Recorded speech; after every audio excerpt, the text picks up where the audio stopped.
मल्ले बा घर ही में ताला हो। कैसे न तोहरा बुझाला हो भइल बा सगरो हाला हो। आज कैसे के मिले आई मजनुआ मल्ले बा घर ही में ताला हो। लेके हथियार खोजे देखा पगल हिल बा। आज नई हर के गलती धराइल बा सुन यार उ भतार खिसियाइल बा। नई हर के गलती धराइल बा सुन यार उ भतार खिसियाइल बा।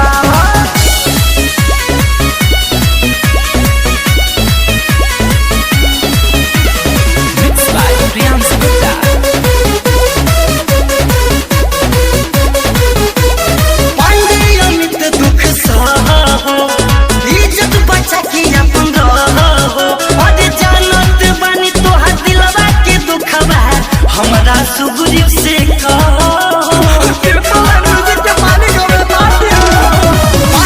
अमित दुख सहो इज्जत बचा के अपन रहो। जानत बानी तहर मनवा के दुखवा हमरा दाजू से कहो। तू कलर पे तोहार नमवा देखई चिन्हाइल बा। मई हद के गलती धराइल बा सुन यार उ भतार खिसियाइल बा। मई हद के गलती धराइल बा सुन यार उ भतार खिसियाइल बा। Recording studio Mumbai.